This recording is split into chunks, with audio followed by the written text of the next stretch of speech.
Bonsoir à tous et bienvenue dans Alexa Moment. Retrouvez-moi sur Insta, Facebook, Snap, YouTube et Twitter. Il y a des chercheurs qui se sont posés, ou en tout cas attardés sur la question de l'amour. Ils ont essayé de comprendre comment est-ce que ça se déroulait. Ils se sont rendus compte que ça se déroulait en 3 étapes. Donc la première étape, c'est la rencontre, le désir sexuel. C'est-à-dire que c'est le moment où la personne te plaît. C'est une attraction physique, c'est une attirance très physique. Elle te plaît. Tu essaies de la draguer, tu vas lui demander son numéro et là vous êtes dans un truc de drague et ça commence. La deuxième étape, c'est la passion dite amour romantique. C'est le côté romance où on se kiffe quoi. On se kiffe grave. On est là H24, on s'envoie des textos, on se parle, on passe beaucoup de temps ensemble, etc. Et la troisième étape, c'est l'amour véritable, l'attachement durable. Alors, je vais dire on dans toute la vidéo, je vais dire nous. Vous allez peut-être pas comprendre, mais je vais vous expliquer, je vais m'inclure dans l'explication. Pourquoi? Parce que dire vous, ça serait vous pointer du doigt, vous nommer, j'ai pas envie. Et ça serait en même temps m'exclure. Alors que non, on est un peu tous concernés, même ceux qui sont en couple d'ailleurs, on est un peu tous concernés. Et le petit hic, c'est que moi aussi, à une certaine période, il y a des choses que je comprenais pas. Donc aujourd'hui, c'est tout autre chose parce que voilà, c'est mon métier, mais à l'époque, il y a des choses que je ne comprenais pas. Donc je vais dire on. On est dans une génération perdue. Mais perdue à un point, en amour, c'est hallucinant quoi. Il y a des choses qu'on n'a pas compris et on pense connaître. On pense connaître. Donc, que je vous explique un petit peu les 3 étapes. Aujourd'hui, qu'est-ce qui se passe? Les gens se rencontrent, se kiffent, donc se séduisent. Ensuite, ils entrent dans la passion. Parce que beaucoup de personnes pensent que la passion et l'amour, c'est 2 choses qui sont identiques. Non. Effectivement, dans l'amour, il y a un peu de passion, mais ce sont 2 sentiments différents. L'amour, c'est durable, ça peut durer très très longtemps. La passion, c'est éphémère. Ça veut dire qu'à un moment donné, la passion, elle va s'en aller. Donc, si tu crois que la passion, elle va rester toute ta vie, du moins toute ta relation, donc il se peut pour toi qu'elle dure 10 ans, tu te trompes complètement. Et quand la passion, elle redescend, ça te fait tout bizarre. Ça te fait tellement bizarre que tu prends la fuite. Il y a beaucoup de personnes qui, arrivées à la deuxième étape, partent. Et la deuxième étape en temps, ça correspond à quoi? Ça correspond à 2-3 mois. Au bout de 2-3 mois, la relation, elle s'envole en l'air. Des fois, c'est 4-5 mois. Qu'est-ce qui se passe pendant 2-3 mois? Vous êtes en phase de séduction. Vous apprenez à vous connaître. Vous vous voyez, vous vous kiffez, vous voyez que le côté beau du truc. C'est pour ça qu'on dit souvent, l'amour c'est beau qu'au départ, qu'au début. Bon, moi je suis pas trop d'accord, mais bon. On va dire que je vais quand même vous donner le schéma comme ça. Tout est beau au départ. Vous vous séduisez, vous vous kiffez, vous vous aimez beaucoup, vous passez beaucoup de temps ensemble au téléphone, etc. Puis ensuite, il arrive un moment donné où ça descend d'un coup. Ça devient, quelque chose de bizarre se passe au bout de 2-3 mois. Vous vous dites, mais c'est bizarre. J'aime beaucoup cette personne, j'aime ses qualités, mais j'aime pas ses défauts. Mais en même temps, c'est normal que tu n'aimes pas ses défauts. C'est des défauts. Donc c'est normal. Mais là, c'est très rare que des personnes tiennent le coup. À ce niveau-là, en général, tous les gens s'en vont. Tous les gens s'en vont. Ah mais c'est bizarre, je suis pas amoureux. Je m'en vais. C'est bizarre, j'ai pas trop de sentiments. Je m'en vais. Je pensais que je la kiffais, mais en fait non, je la kiffe pas. Je pensais que je le kiffais, mais en fait non, je le kiffe pas. Parce que vous pensez que l'amour, ça vient comme ça. En fait, pour vous, l'amour, c'est comme une lettre. Donc ça débarque un jour et puis voilà. Ça vient... Non mais, c'est pas... Comment vous expliquer? Ce n'est pas un coup de foudre. Un coup de foudre, bien entendu que l'amour est là tout de suite. C'est un sentiment qui vient tout de suite. Mais une relation qui se construit, l'amour ne vient pas tout de suite. C'est-à-dire qu'il y a un fort attachement, des fois. Mais il n'y a pas un amour qui vient dès le départ. Vous avez juste à demander aux personnes que vous connaissez qui ont une relation depuis 10-15 ans, qu'est-ce qui se passait au début? Est-ce qu'au bout d'un mois, elles étaient complètement amoureuses? Est-ce que l'amour, l'intensité de l'amour qu'elles ressentent aujourd'hui, qu'ils vivent aujourd'hui, est-ce que c'est exactement le même qu'au départ quand ils en étaient à 1 mois, 2 mois ou 3 mois? Et bien sûr que non. C'est pas possible. Parce que comme mes collègues disent, l'amour, c'est comme un bon vin, ça se bonifie avec le temps. Et ça, c'est réel. Plus tu passes du temps avec la personne, plus tu apprends à la connaître, plus ton amour s'intensifie.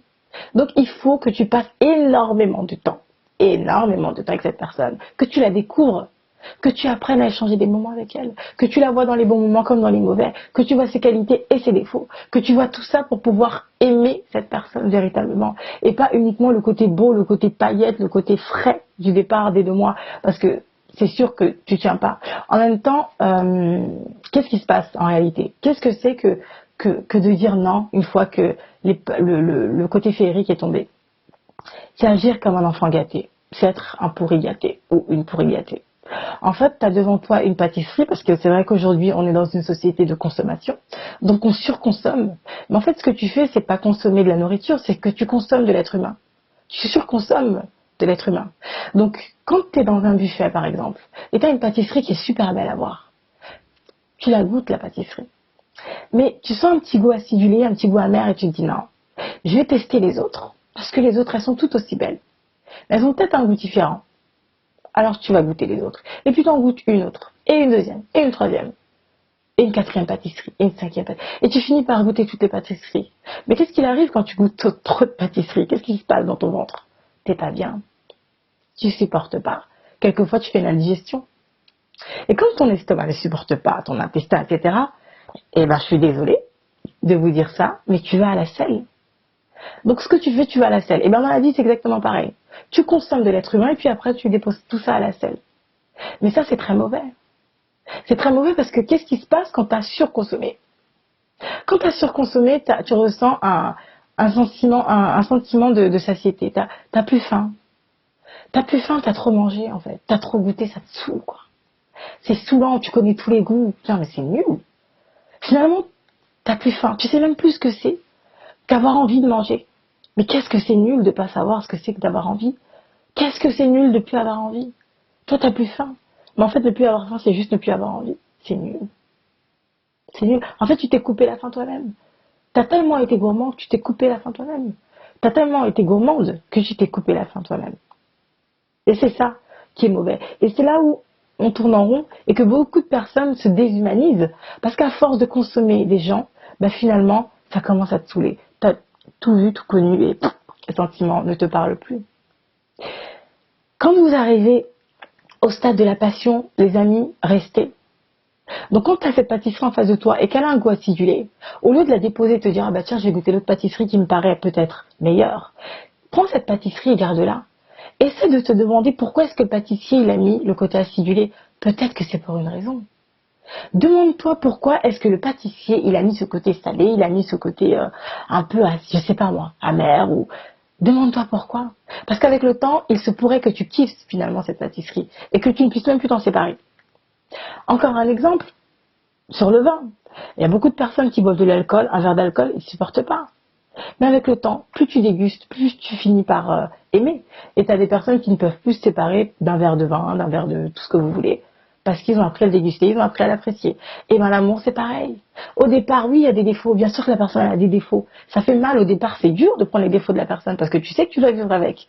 Mais si tu es là, tu t'en vas. Mais si tu es costaud, tu restes. Et tu dis, ok, elle a ses défauts, ben, je vais les accepter parce que ça fait partie de sa personnalité. Je peux pas agir comme un pourri gâté et me dire, je prends que les qualités et les défauts, je les dégage. Ou dans ce cas-là, je dégage la personne, comme ça, je suis tranquille. Ouais, mais ce schéma, tu le reproduis à chaque fois. Et tu fais pareil. Et encore pire quand tu te dis, oh, ben, je tombe pas amoureux, c'est trop bizarre. Ben, mais tu tombes pas amoureux parce qu'en fait, tu le veux pas.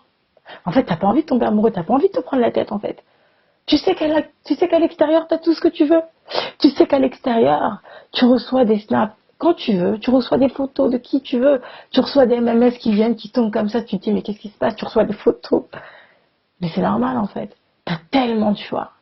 T'as tellement de choix que patienter encore une semaine, patienter encore un mois, mais à quoi ça sert? À quoi ça sert de patienter avec quelqu'un qui a un défaut qui te dérange, parce qu'à côté t'en as 50 000 qui font la queue, ou qui aimeraient passer un peu de temps avec toi. C'est complètement ridicule. C'est complètement ridicule. Donc passez cette étape, les amis. Passez cette étape. Donc les filles, je sais que vous êtes énormément de filles à croire que l'amour ça tombe comme ça. Qu'on tombe amoureuse au bout d'un mois, au bout de 2 mois. Non, des fois ça prend un peu plus de temps.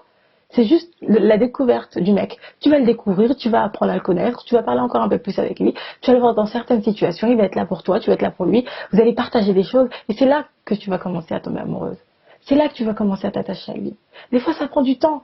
Tomber amoureuse aujourd'hui ou tomber amoureuse, c'est encore pire. C'est encore plus difficile que de gagner au loto. Vous rendez compte qu'on a plus de chances de gagner au loto que de tomber amoureux? Bon, j'exagère. Mais en fait, c'est presque ça. En réalité, c'est difficile. Donc les amis, accrochez-vous. Passez les 3 étapes. Vous abandonnez tous en général à la 2e étape. Moi, je vous demande d'aller jusqu'à la 3e. Allez connaître l'amour véritable. Aujourd'hui, vous dites que l'amour n'existe plus, c'est complètement faux.